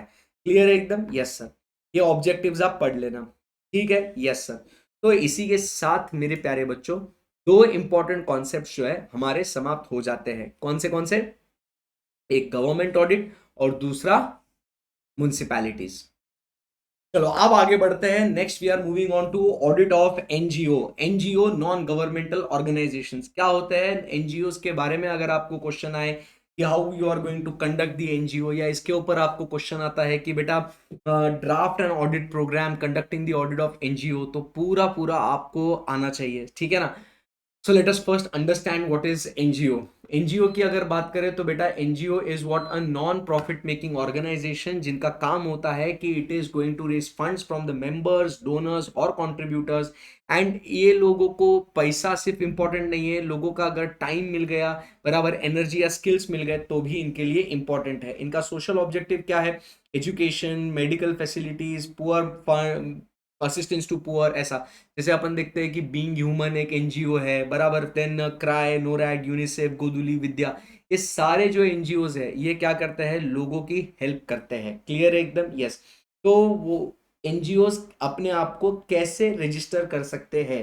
तो it can be a society, चलो ध्यान देना, it can be a society, it can be a trust, it can be a company under companies act section 8, बराबर के नहीं। सो यहाँ पे जो है, none of the above mention act warrants a mandatory registration for NGO, but if an NGO has created a trust of an immovable property of more than rupees 100, then the registration becomes what? Mandatory. Companies Act के हिसाब से they are supposed to maintain the books of accounts on accrual basis because that is what is Companies Act, बराबर के नहीं? Yes sir. In some states, Maharashtra and Gujarat, where public trust acts have been established, barabar, all charitable trusts have to be registered under these specific public trust acts, right? अब दोस्तों इनके पैसे के बारे में बात करेंगे कि इन्हें विटामिन एम कहाँ कहाँ से आ रहा है, सोर्सेज ऑफ फंड। ध्यान में रखना, लास्ट मिनट पे ये चीजें हो सकता है आप इन चीजों को नजरअंदाज कर दे, इसीलिए ये चैप्टर आपके लिए डिटेल में लिया जा रहा है। Sources of funds. So the main source of fund includes what? Grant, donation, fundraising program, advertisement fees from members, technical assistance fees. तो ये जो है ना, उनको ग्रांट, डोनेशन, एक अलग अलग इवेंट्स करते हैं वो लोग, फंड रेजिंग प्रोग्राम्स क्रिएट करते हैं, सेलिब्रिटीज को बुलाएंगे, बराबर, कैंपेन्स रन करेंगे, एडवर्टीजमेंट फीस फ्रॉम मेंबर्स, जो वो लोग जो मैगजीन्स रिलीज करते हैं तो उसमें प्रमोट करने के लिए मेंबर्स से पैसा लेंगे, इस तरीके से उन्हें पैसा आएगा। फिर उसके बाद इन्हें डोनेशन एंड ग्रांट्स भी रिसीव होती है। These donation and grants are in the nature of what? Capital and are shown as liability, बराबर के नहीं? They form a part of what? Corpus. Corpus का मतलब होता है कैपिटल, बराबर। अब दो टाइप का है, एक जो उन्हें डोनेशन या ग्रांट्स मिलते हैं, दो टाइप का पैसा आता है उन्हें। दो टाइप का पैसा कैसा आता है? एक तो आएगा in the form of what? Corpus, और एक जो आएगा in the form of what? Revolving fund. Corpus मतलब क्या हो जाएगा कि अगर जिस डोनर ने बोला है कि ये पैसा मैं स्पेसिफिक टुवर्ड्स कैपिटल के लिए दे रहा हूँ, बराबर, तो वो जाएगा किधर? कैपिटल के तरफ। सो यहाँ पे the donors are required to specify such contributions are given with reference to the total funds required by the NGO. आपको एनजीओ के लिए, आपको मेडिकल फैसिलिटीज के लिए हॉस्पिटल ये करना है, या स्कूल्स ये करना है, या गौशाला आपको चालू करना है, और उसके लिए आपको टोटल कैपिटल का रिक्वायरमेंट है, तो लोग जो है वो डोनेशन सीधा उस कैपिटल के टुवर्ड्स देते हैं, तो उसको अपन कहते हैं as what? Corpus. Then we talk about is the revolving fund. As the name suggest, घुमाना, पैसे को क्या करने का बच्चा? घुमाने का। मतलब क्या होगा कि अगर मैंने पैसा दिया है, आपको दिया, मान लो 500 करोड़ रुपए दिया मैंने, अब ये ज्यादा हो गया क्या? 500 करोड़ से ज्यादा हो गया सर, चलो एक काम करें, 1 लाख रुपए जो है मैंने आपको दिए इस पर्पज से कि जिस किसी जरूरतमंद को ये पैसा चाहिए, आप उसे दे दीजिएगा एक नॉमिनल इंटरेस्ट के ऊपर। तो आपने क्या करा? वो 1 लाख रुपए मेरे से लिए, 1 लाख रुपए ब्याज पे किसी और को दे दिया। अब वो 1 लाख रुपए अलॉन्ग विथ इंटरेस्ट, जब उसका वो पीरियड खत्म हो जाएगा, आपको वो देगा। अब आप क्या करोगे? वो इंटरेस्ट आप आपके पास रख लोगे, या उस इंटरेस्ट को 1 लाख में ऐड कर लोगे, और अगले जरूरतमंद को वो पैसा आप आगे अलॉट कर दोगे। तो ऐसा वो पैसा क्या होगा? पहले मैं तेरे को दिया, बराबर, तेरी जरूरत पूरी हो गई, तूने वापस मेरे को इंटरेस्ट के साथ दे दिया, अब मैं किसी और को दूंगा वापस वो इंटरेस्ट के साथ। तो ऐसा वो पैसा क्या होते जाएगा बच्चा? घूमते जाएगा। इसको अपन बोलते हैं एज व्हाट? Revolving fund. अब पैसा कुछ आता है towards what? For specific fixed asset. आपको बोल दिया है कि अगर आपको कोई स्पेसिफिक फिक्स्ड एसेट को एक्वायर करना है, उस चीज के लिए आपको पैसा दे दिया कि आपको जमीन खरीदना है, आपको फर्नीचर खरीदना है, कोई भी स्पेसिफिक फिक्स्ड एसेट आपको खरीदना है, तो उसके लिए पैसा आपको दे दिया है। या डायरेक्टली कॉन्ट्रीब्यूशन इन काइंड दे दिया, हॉस्पिटल में अपन ने एम्बुलेंस दे दिया, जमीन अपन ने दे दी, बिल्डिंग बना के दे दी, बराबर के नहीं? तो ऐसा कुछ है, इसको अपन क्या बोल देंगे? Contribution in kind. तो यहाँ पे पैसा इनको कहाँ कहाँ से आएगा? आपको समझ में आ गया? बिल्कुल सर। अब ये पैसा लगाएंगे कहाँ कहाँ पे? Establishment cost, day to day खर्चे, ऑफिस एंड एडमिनिस्ट्रेशन, मेंटेनेंस, ये इजी पॉइंट है। Who appoints the auditor and why the audit is conducted, तो ये पूरा पूरा जो है आपको ध्यान में रखना है। Provisions relating to the audit, main question, why audit? Some of the statutes require that, एकदम प्लेन रीडिंग कर रहा हूं मैं आपके साथ, क्योंकि मुझे पता है कि इसके अंदर कोई कॉन्सेप्ट एक्सप्लेन करने जैसा नहीं है, बस ये है वो है, और बस मैं आपके साथ इसको रीड कर रहा हूं अभी। Some of the statutes require that accounts of NGO to be audited, बराबर, and submitted, otherwise it could lead to what? Forfeiture of some exemptions और benefit which the NGOs receive. ये बेनिफिट्स पाने के लिए हम क्या करते हैं? वो एनजीओज क्या करते हैं? ऑडिट करते हैं। ऑडिटर्स कौन अपॉइंट करता है? अगर ये सोसाइटी है या ट्रस्ट है तो इसके मैनेजमेंट अपॉइंट करेंगे, और अगर ये कंपनी है अंडर सेक्शन 8 तो ऑब्वियसली उसके जो मेंबर्स है वो करेंगे। ऑडिट रिपोर्ट जो है अलग अलग स्टैट्यूट के हिसाब से अलग अलग ऑडिट रिपोर्ट्स प्रिस्क्राइब्ड है। अब उसके बाद क्या कहता है, द फॉरेन कंट्रीब्यूशन अगर मिला है उसे, बराबर के नहीं, सो ये हमने क्या करना है, मिनिस्ट्री ऑफ होम अफेयर्स को with in 60 days from the close of financial year that is May 30 each year ये बताना है। ये ध्यान में रखना, फॉरेन कंट्रीब्यूशन अगर मिला है तो मिनिस्ट्री ऑफ होम अफेयर्स को रिपोर्ट सबमिट करना है। ये छोटा सा पॉइंट है जो मिस हो सकता है। फिर अब ऑडिट का प्लानिंग करने का है। ठीक है, अब ऑडिट का प्लानिंग करना है तो इसमें नंबर्स आपको दिख रहे हैं, यहाँ पे मैंने नंबरिंग कराए, चेंज किए हैं, 10 पॉइंट अलग अलग तरीके से बताया। तो ये क्या है, तो ये आपके लिए एक सिंपल सा ट्रिक है कि आप उसे कैसे याद रख सकते हैं। फर्स्ट और सेकंड जो नंबरिंग आपको दिख रहा है, तो ये आपको उनका लॉ ध्यान में रखना है, बराबर है कि नहीं। 3 और 4 नंबर इनके बिजनेस के बारे में, 5 और 6 financial records accounting system, and 7 8 ऐसे 300 9 10 रिपोर्ट। आइए समझते हैं फर्स्ट और सेकंड ये वाला पॉइंट, मतलब 1 और 2, ये इधर इधर आप स्क्रीनशॉट ले लेना इसका। तो क्या कहा है यहाँ पे, updating knowledge of relevant statutes specially when regard to recent amendment circulars etcetera. तो जैसे कि ट्रस्ट एक्ट है, सोसाइटीज रजिस्ट्रेशन एक्ट है, कंपनीज एक्ट है, तो इसका नॉलेज आपने लेना जरूरी है। एंड फिर reviewing the legal form of the organisation and MOA AOA rules regulations, तो उसका आप अंडरस्टैंडिंग ले लेना। तो रिलेवेंट स्टैट्यूट, बराबर के नहीं, एंड उसका legal form, statute and legal form, इसके बारे में आप क्या कीजिएगा, आप अंडरस्टैंडिंग ले लीजिएगा।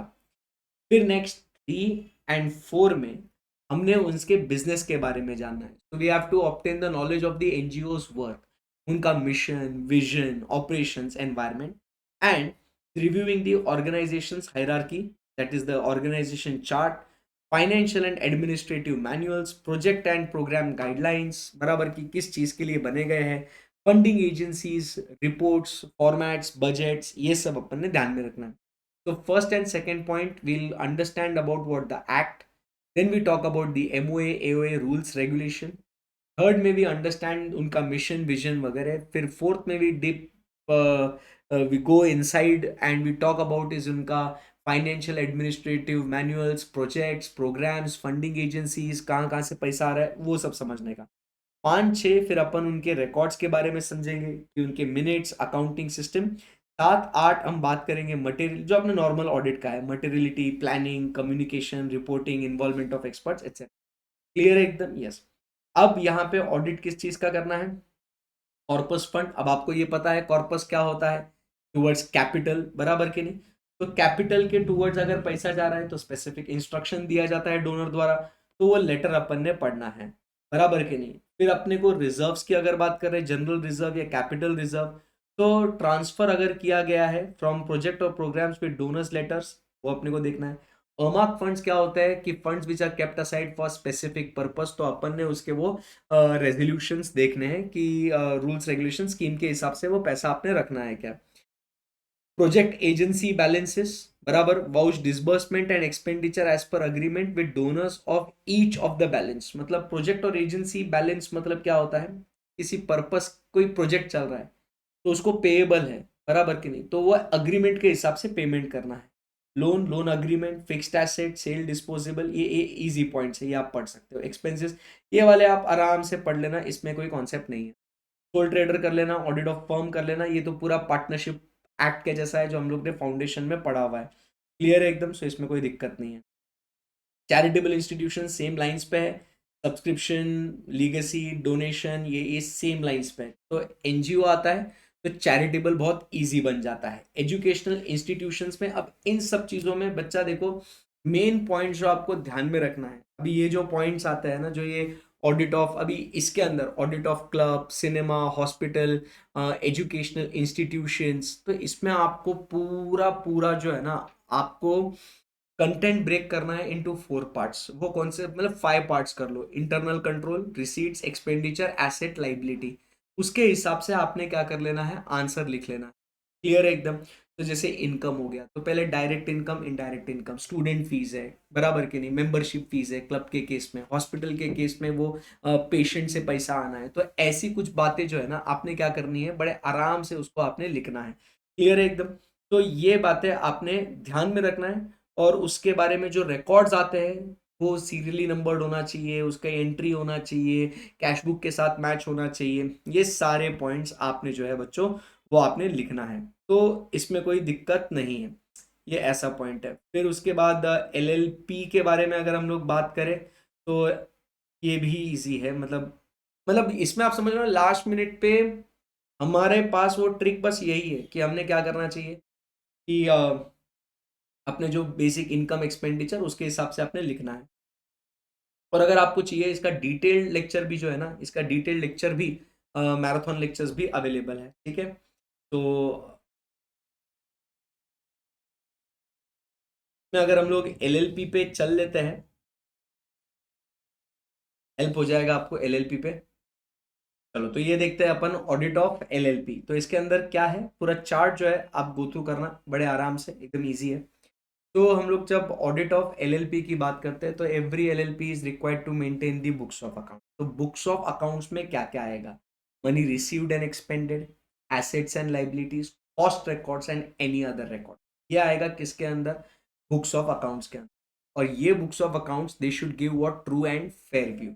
तो ट्रू एंड फेयर व्यू देने के लिए ये हमने क्या करना चाहिए, ऑडिट ऑफ एलएलपी करना चाहिए। तो ऑडिट ऑफ एलएलपी अगर कर रहे हैं तो सबसे पहले इसके एडवांटेजेस क्या है, ध्यान से पढ़ना। एग्जाम में नॉर्मल ऑडिट के एडवांटेजेस पूछते हैं या एलएलपी के एडवांटेजेस पूछ, तो एलएलपी के ऑडिट के एडवांटेजेस पूछ रहे हैं तो ये लिखना है। सबसे पहले क्या है, it improves what, the management, बराबर। There is detection of errors and frauds, then there is settlement of account, settlement of disputes, बराबर। In the event of what, कुछ भी झगड़ा वगड़ा हो जाता है तो किसका कैपिटल या कितना प्रॉफिट शेयर वगैरह वो सब अकाउंट्स और डिस्प्यूट्स को सेटल करना है। एंड लास्ट पॉइंट जो है, it makes easy the borrowing monies from banks. अगर अपने को बैंक से लोन वोन लेने का है तो वो आसानी हो जाती है, ठीक है, क्योंकि ऑडिटेड फिगर्स है तो जेन्युइन प्रॉफिट है। फिर हम लोग क्या कहते हैं, सर ये ऑडिट क्या हर एक एलएलपी को एप्लीकेबल है क्या, तो आंसर इज यस। बट कुछ एलएलपीज को क्या है, एग्जेम्पशन मिला गया है उससे। तो सर जी कौन से एलएलपीज को इसके अंदर एग्जेम्पशन दिया गया है, तो जिसका turnover is not exceeding 40 lakhs, और जिसका capital contribution is not exceeding 25 lakhs। Amounts ध्यान में रखना। तो जिसका turnover does not exceed 40 lakhs और जिसका capital contribution does not exceed 25 lakhs, बीच में लिखा हुआ है और, इसका मतलब कोई एक भी कंडीशन अगर क्या होता है सेटिस्फाई हो जाती है तो आपको ऑडिट एप्लीकेबल नहीं है। ऑडिट एप्लीकेबल होने के लिए दोनों कंडीशन सेटिस्फाई होना है, बात ध्यान में रखना, ये ऑडिट के लिए है। अब एक कॉन्सेप्ट आता है, what is a small LL. Small LLP के लिए ये दोनों कंडीशंस जो है बेटा ये फुलफिल होने चाहिए। दोनों कंडीशन मतलब क्या, कि सर उसका टर्नओवर 40 लाख से ज्यादा नहीं होना चाहिए एंड कैपिटल कंट्रीब्यूशन भी 25 लाख से ज्यादा नहीं होना चाहिए। अब अगर ऑडिटर एप्लीकेबल है तो let us talk about appointment of auditors. तो appointment of auditors will be done by designated partners. Designated partners जो पूरा एलएलपी के जो एग्जीक्यूटिव डिसीजंस है वो लोग जो लेते हैं वो है डेजिग्नेटेड पार्टनर्स। अब ये लोग अपॉइंट करेंगे तो फर्स्ट ऑडिटर कब अपॉइंट होगा, तो first auditor at any time before the end of the financial, कम से कम साल खत्म होने के पहले तो आप अपॉइंट कर लो, ऐसा लिखा हुआ है। अब अगर बात करें सब्सिक्वेंट ऑडिटर्स की तो वो कहता है at least 30 days before the end of the financial year. And last point, अगर कैजुअल वैकेंसी है तो sir it will be filled in by the designated partners. अब यहाँ पे what is the duty of the auditors, यहाँ पे इनकी duty क्या है, तो ड्यूटी में क्या लिखा हुआ है, तो the instructions regarding the work to be perform, बराबर के नहीं, कि क्या काम करना है कैसे करना है, तो वो उसने पढ़ना चाहिए, इंस्ट्रक्शंस ये समझना चाहिए। Then he should mention in his report, बराबर के नहीं, क्या मेंशन करेगा, whether records appear to be correct, बराबर, whether he has obtained all the information and explanation, and whether any restrictions were imposed on him, ये अपने को ध्यान में रखना है। फिर he will read what the LLP agreements and minutes if any, ये अपने को पॉइंट्स लिखना है, ड्यूटीज ऑफ एलएलपी ऑडिटर। अब अपन बात कर रहे हैं submission of reports to the registrar. तो ये कैसा है ध्यान में रख, ये दो रिपोर्ट सबमिट करेगा, एक समराइज्ड रिपोर्ट और एक डिटेल्ड रिपोर्ट। समराइज रिपोर्ट कब देगा, जैसे ही साल खत्म हो जाता है, within 60 days from the end of the financial year, form 11 में हम लोग क्या करेंगे, एक एनुअल रिटर्न जो है ये हम लोग आरओसी, रजिस्ट्रार ऑफ कंपनीज के पास हम लोग फाइल करेंगे। ये एक समराइज्ड रिपोर्ट है in form number 11 with in 60 days from the end of the financial year. फिर आपका ऑडिट वगैरह खत्म हो जाएगा, सब कुछ हो जाएगा, तो फिर हम लोग एक रिपोर्ट फाइल करेंगे जो होगा statement of account and solvency. ये हम लोग फाइल करेंगे कब? तो this will be filed with in 30 days from the end of 6 months from the financial year, end of financial year. तो मतलब जैसे ये नीचे एक्सप्लेनेशन दिया है आपको, आपको दिख रहा होगा कि end of financial year, yellow zone में आप देख सकते हो, येलो जोन में आपको एनुअल रिटर्न फाइल करना है। End of financial orange zone में 6 महीने तक वेट करना है। 6 महीने जैसे ही खत्म हो गए उसके बाद विद इन 30 days आप लोगों ने क्या करना है, आप लोगों ने statement of account and solvency आपने फाइल करना है। इस पर्टिकुलर एलएलपी इंडिया में इंश्योरेंस लेना मैंडेटरी नहीं है, and that's it, this is what is audit of LLP. Clear है एकदम? यस, एग्जाम में अच्छे से डिटेल में इसको लिख के आना है। राइट? Yes boss. अब चलते हैं नेक्स्ट पॉइंट, ये कोऑपरेटिव सोसाइटीज की बात करते हैं। आखिरी टॉपिक बचता है अपना audit of cooperative society. So cooperative society ध्यान में रखना, it is of the members, by the members, for the members. इनका मकसद होता है कि जब एक साथ आएंगे सबका विकास होगा, अपना एक्सप्लॉइटेशन, मिडिलमैन को दूर करना, ये सब इनका क्या है, फोकस है। क्लियर है? यस। तो चलिए बात करते हैं इसके अंदर क्या है। So as per section 17, the registrar of the cooperative society will audit or cause to be audited by some person appointed by him बराबर to audit the accounts of cooperative society। ज्यादा इंग्लिश हो गई मैं समझता हूं। मतलब क्या है कि सर सेक्शन 17 के तहत जो कोऑपरेटिव सोसाइटी का जो रजिस्ट्रार है वो खुद करेगा या करवाएगा। क्लियर है एकदम? Yes sir. रजिस्ट्रार माने कौन? Registrar of cooperative society. Next हम लोग इंपॉर्टेंट पॉइंट्स पे चलते हैं, ऑडिटर एंड मैनेजमेंट के बारे में एक एक पॉइंट आप समझ लीजिएगा। तो सबसे पहले ऑडिटर की बात करेंगे। सो क्वालिफिकेशन ऑफ ऑडिटर, नंबर 1 एक chartered accountant with in the meaning of chartered accountants act.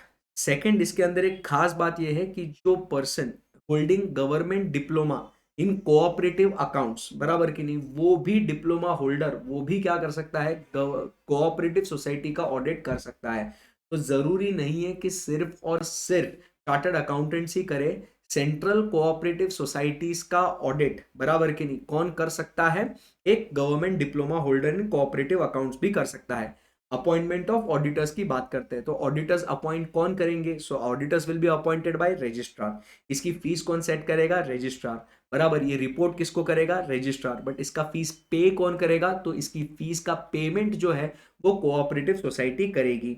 Books of accounts की अगर बात करें तो इसके अंदर क्या क्या आएगा? Money received and expended, sales and purchase, assets and liabilities. ये लिस्ट इलिस्ट्रेटिव है और चाहिए तो रिकॉर्ड अपन मेंटेन कर सकते हैं। Next point, restriction on share holding की अगर बात करें तो क्या कहेंगे? A member can not hold shares exceeding 20% of total number of shares और वैल्यू ग्रेटर देन ₹100। ये ध्यान में रखना, 20% से ज्यादा नहीं, या 100 रुपए से, सॉरी 1000 रुपए से ज्यादा नहीं होल्ड कर सकते। Restriction on loans. अब रिस्ट्रिक्शन ऑन लोन्स के बारे में अगर अपन बात करें तो मैंने शुरुआत में क्या कहा था, आपको याद होगा कि cooperative society is of the members, by the members, for the members. Correct है कि नहीं एकदम? तो यहाँ पे हम लोग एक रजिस्टर्ड सोसाइटी किसको लोन देगी? So shall not make loan to any other person other than a member. Clear एकदम? तो वो मेंबर को ही देगी। उसके अलावा अगर अपने को रजिस्ट्रार का स्पेशल सैंक्शन अगर मिल जाता है तो एक रजिस्टर्ड कोऑपरेटिव सोसाइटी दूसरे रजिस्टर्ड कोऑपरेटिव सोसाइटी को लोन दे सकती है। क्लियर एकदम? Yes sir. Restriction on what borrowings, तो क्या कहता है कि may accept loans and deposits from its members and others subject to the restriction. तो जैसे हम लोग मेंबर को लोन दे सकते हैं वैसे ही हम लोग मेंबर से लोन ले भी सकते हैं। क्लियर एकदम? Yes sir. अब यहां से बात करेंगे इन्वेस्टमेंट ऑफ फंड्स। तो इन्वेस्टमेंट ऑफ फंड्स, आप ये दोस्तों चार्ट देखिएगा, बहुत बढ़िया सा इजी वाला चार्ट आपके लिए बना दिया गया है ताकि आपको ये सारा जो पॉइंट्स है याद रहे कि एक कोऑपरेटिव सोसाइटी कहां कहां इन्वेस्ट कर सकती है, क्योंकि ये एमसीक्यू में आपके लिए इंपॉर्टेंट बनता है।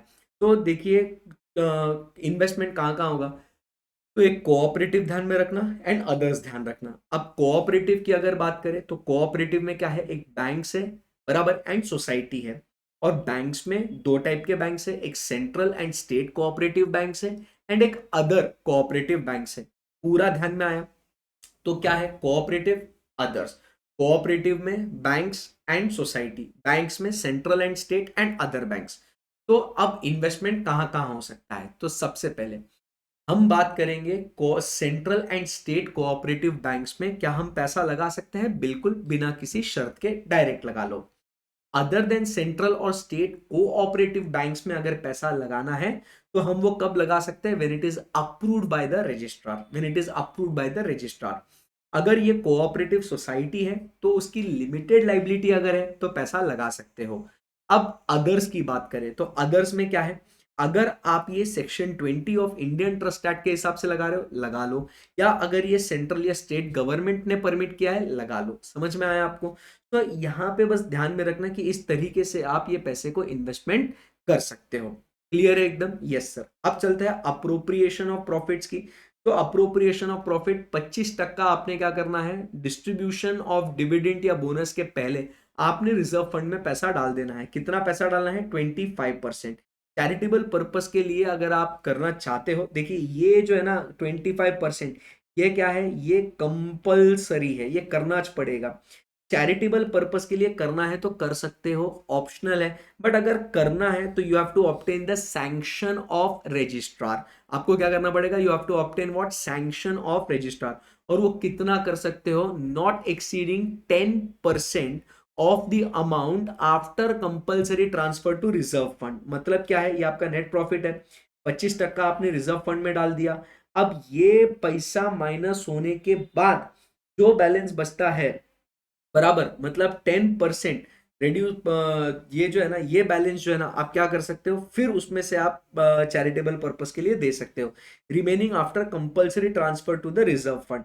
अब ये रिजर्व फंड का पैसा कहाँ कहाँ इस्तेमाल करोगे? तो रिजर्व फंड का पैसा आप इन्वेस्टमेंट के लिए यूज कर लोगे, to promote the objects of the society, या तो उसको वर्किंग कैपिटल के तौर पे इस्तेमाल कर सकते हो। तो रिजर्व फंड का उपयोग क्या होगा, यूसेज क्या होगा? To invest as per the provisions of the act, for the working capital or to promote the objects of the society। बराबर है कि नहीं? Yes sir. And contribution to educational fund, ये ध्यान में रखना है, it is considered as a charge against profit as against appropriation. तो इसको चार्ज माना जाएगा, फिर चाहे वो एजुकेशन फंड हो, डिविडेंड इक्वलाइजेशन रिजर्व हो, शेयर कैपिटल रिडेम्पशन फंड हो, तो वो चार्ज माना जाएगा, खर्चा माना जाएगा। तो यही बस ऑडिटर ने ध्यान में रखना है कि अगर ये कहीं अकाउंटिंग प्रैक्टिसेस से और लॉ से अगर डिफरेंस है तो इन पॉइंट्स को अपन ने पॉइंट आउट करना है। स्पेशल फीचर्स क्या है? Examination of overdue debts. तो डेट्स को हमने कैटेगराइज करना है दो हिस्सों में, कौन से? 6 months to 5 years and more than 5 years। उसको क्लासिफाई करना है गुड और bad, and accordingly provision for bad and doubtful debts आपने करना है। Overdue interest, it should be excluded from calculating what the profit.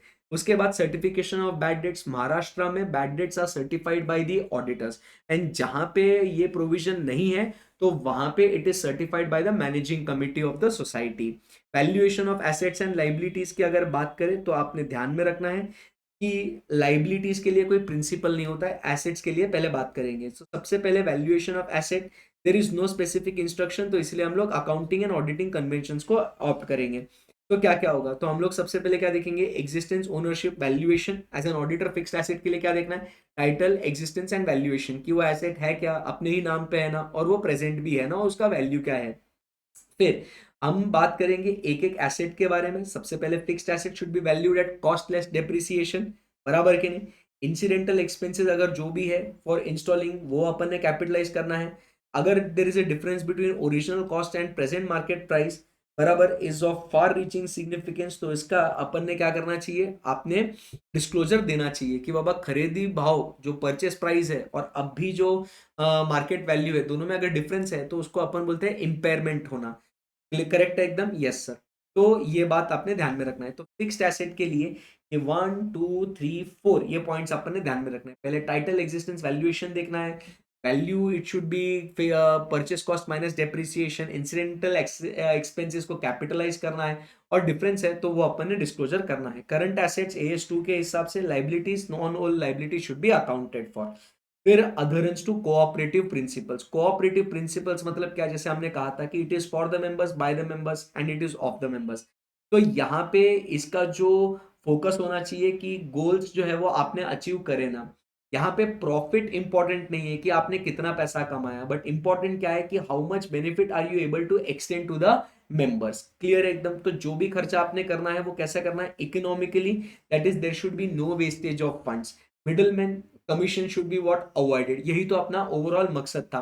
And last point, the principles of propriety should be followed. We all know, जो हमने government audit में principles of propriety पढ़ा था। तो यहाँ पे अगर आपको इधर क्वेश्चन आएगा कि cooperative principles, the performance of the cooperative society is judged based on, इस बेसिस पे वो जज होता है, तो इट इज बेस्ड ऑन क्या कहेंगे,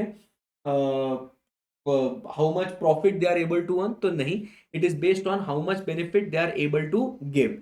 observation of provisions of the act, बराबर, मतलब जो अभी था हमने ऊपर पढ़ा था कि इन्वेस्टमेंट अप्रोप्रिएशन कहाँ कहाँ होना चाहिए, कितना शेयर होल्डिंग, कितना बोरोइंग, तो वो अपन ने फॉलो करना चाहिए। We have to point out the infringement, that is non compliance, और उस नॉन कंप्लायंस का फाइनेंशियल इंपैक्ट क्या होगा, बराबर के नहीं। Some state acts contain restriction on payment of dividends वगैरह, तो वो भी अपन ने देखना है। तो नॉन कंप्लायंस अगर है तो वो, एंड उसका जो इम्पैक्ट है वो भी अपन ने बताना है। मेंबर्स रजिस्टर को इंस्पेक्ट करना है। स्पेशल रिपोर्ट, अगर कहीं पे भी सीरियस इरेगुलरिटीज अगर नजर आती है तो that should be what reported to the registrar, and registrar will take action over it. अब आपको इसके ऊपर क्वेश्चन आएगा, ये बहुत इंपॉर्टेंट है कि point out the serious irregularities. तो सीरियस इरेगुलरिटीज क्या क्या होगा, पर्सनल प्रॉफिटियरिंग, बराबर के नहीं, मतलब आप क्या कर रहे हो, खुद का फायदा बना रहे हो वहां पे, बराबर के नहीं। By members of managing committee, अपने ही लोगों को आप काम दे रहे हो और पैसा बना रहे हो वहां पे। Detection of fraud, mismanagement, disproportionate advances, ऐसे लोगों को आप बिना किसी कोई सिक्योरिटी लिए या रिलेटेड पार्टीज को आप क्या कर रहे हो, एडवांस दे रहे हो। And there is no proper security safeguard, बराबर, क्रेडिट वर्दीनेस, आप कुछ नहीं चेक कर रहे हो। तो ये अगर 5 बातें आपको नजर आती है तो इसको अपन कहेंगे सीरियस इरेगुलरिटी। तो क्या क्या है यहाँ पे, personal profiteering, detection of fraud, mismanagement, disproportionate advances, बराबर। Audit classification, after the audit is done, cooperative society का ऑडिटर उस सोसाइटी को क्या करेगा, एक अवार्ड देगा, बराबर के नहीं, तो उससे उनका परफॉर्मेंस समझ में आता है। इधर क्या बात है आप समझिए कि अपन ने काफी केयरफुल रहना चाहिए, क्योंकि अगर मैनेजिंग कमेटी को ये जो कैटेगराइजेशन अगर अच्छा नहीं लगता है तो they can appeal to the registrar, and registrar may direct to review that particular categorisation. And audit report final करने के पहले हमें क्या करना चाहिए, एक बार वो डिस्कशन करना चाहिए मैनेजिंग कमिटी के साथ, क्योंकि माइनर इरेगुलरिटीज जो होती है वो वहीं के वहीं सॉल्व हो जा सकती है, एंड डिटेल्ड जो है वो फिर बाद में अपन डिस्कशन से कर सकते हैं। ये हो गया अपना कोऑपरेटिव सोसाइटी का। अब चलते हैं about what multi state cooperative societies. तो मल्टी स्टेट कोऑपरेटिव सोसाइटीज बहुत प्रोविजन सिंपल है, similar to the provisions of companies act. Books of accounts में क्या क्या आएगा, mask, money received and expended, assets and liabilities. Qualification CA होना चाहिए। Disqualification ध्यान में रखना, कंपनीज एक्ट 2013 के हिसाब से कंफ्यूज मत होना। बॉडी कॉर्पोरेट, ऑफिसर और एम्प्लॉय, बराबर, member who is in employment और ऑफिसर इज एन एम्प्लॉय, ये बातें तो सही है। अब यहाँ पे इनडेप्टेड और प्रोवाइडिंग एनी गारंटी और security to third person exceeding 1000 rupees, वो 1 लाख 5 लाख में कंफ्यूज मत होना। इधर कितना है, मल्टी स्टेट कोऑपरेटिव सोसाइटी बच्चों 1000 रुपीज। फिर कैजुअल वैकेंसी, आपको पता है कि अगर कोई डिस्क्वालिफिकेशन अट्रैक्ट हो जाता है तो उसको जाना पड़ेगा। First auditor will be appointed by board of directors within 1 month from the date of incorporation. If the board of directors fail then it will be appointed by the members in the extra ordinary general meeting, बराबर एकदम, yes sir. Subsequent auditors will be appointed at each annual general meeting, और उसका tenure होगा till the conclusion of next annual general meeting. यहाँ पे इनका काम होगा AGM to AGM, AGM to AGM. यहाँ पे वो 5 साल वाला फंडा नहीं है। पावर्स एंड ड्यूटीज अपना वही ABCDEF, उसमें आपको A for advances, B for book entries, ये C कंपनी नहीं है, डिपॉजिट्स वाला प्रोविजन नहीं है, इसीलिए E for expenses and F for cash वाला। ये पॉइंट्स अपने जो पढ़े थे सेक्शन नंबर 143 में वो सेम टू सेम लिखना है। Content of audit report, information explain, ये पढ़ लेना सेम सेम। ये वाला पॉइंट मैं आपको बता दूं कि central government to conduct what special audit. तो अगर सेक्शन नंबर 77 की अगर बात करें तो ये एस वाला सेक्शन है 77, इसमें स्पेशल ऑडिट होगा, एस वाला ऑडिट। 3S वाली बातें होगी, तो वो 3S वाली बातें कौन सी है, तो they are causing serious irregularity to trade, they are solvency is endangered, या हम लोग कहेंगे कि they are not conducting their business on sound business principles. तो ऐसे केस में क्या हो जाएगा, सेंट्रल गवर्नमेंट क्या करेगा, इनका स्पेशल ऑडिट करवाएगा। ये स्पेशल ऑडिट करवाएगा कौन, सेंट्रल गवर्नमेंट, सब्जेक्ट टू ये multi state cooperative society is a government own multi state cooperative society. मतलब इनका 51% of paid up share capital is held by either central government, state government और combination of both, बराबर है। ये special auditor appoint कौन करेगा, central government, इसका पैसा कौन भरेगा, कोऑपरेटिव सोसाइटी, ये रिपोर्ट किसको करेगा, ये सेंट्रल गवर्नमेंट को रिपोर्ट करेगा। एंड देन इसको सेंट्रल गवर्नमेंट को ये रिपोर्ट मिलने के बाद वो एक्शन लेंगे इसके ऊपर, बराबर कि नहीं। एंड एक्शन नहीं लिया अगर उन्होंने, तो बस वो क्या कर देंगे, वो अगर इन्होंने एक्शन नहीं लिया तो ये रिपोर्ट जो है मल्टी स्टेट कोऑपरेटिव को भेज देंगे along with their comments. Clear है, ये इंक्वायरी आप पढ़ लीजिएगा इसको, बराबर। इंक्वायरी में आप ध्यान में रखना कि central registrar to which the ये जो है ना, रिक्वेस्ट अगर मिल गई सेंट्रल रजिस्ट्रार को, फेडरल कोऑपरेटिव या क्रेडिटर या 1/3 of the members of the board and 1/5 of the members of the multi state cooperative society, कि उनका वर्किंग फाइनेंशियल कंडीशंस वगैरह कैसा है, तो उससे रिलेटेड वो क्या कर सकता है, इंक्वायरी या इंस्पेक्शन कर सकता है एंड रिपोर्ट दे देगा किसको, सेंट्रल रजिस्ट्रार को। बाकी ये बस आपको ध्यान में रखना है कि ये सेंट्रल रजिस्ट्रार को किससे किससे कंप्लेंट आ सकती है, तो उसके हिसाब से इंक्वायरी इंस्पेक्शन हो सकता है। क्लियर है एकदम, यस। तो मेरा यहाँ पे इंटेंशन एकदम सिंपल था दोस्तों, कि यहाँ पे मोस्ट एक्सपेक्टेड क्वेश्चंस, भाई बहुत सारे टॉपिक्स है तो कुछ किधर से भी आ सकता है, तो बीच में के जो टॉपिक्स है, club, cinema, hotel, hospital, educational institution, वो एक टेम्पलेट बना के जाना, बस इनकम एक्सपेंस कहाँ कहाँ किसका क्या है, बराबर से उसके अंदर 15-16 पॉइंट लिख के आना, मार्क्स आपको मिलेंगे, अच्छी लैंग्वेज यूज करना। Thank you very much, I hope you enjoyed this session. Like करना, शेयर करना और कमेंट जरूर करना, how did you enjoy this session, and अपने दोस्तों के साथ जरूर इसे शेयर करिएगा और चैनल को सब्सक्राइब करना भूलना मत। Thank you very much, all the best, happy studying, God bless you बच्चों।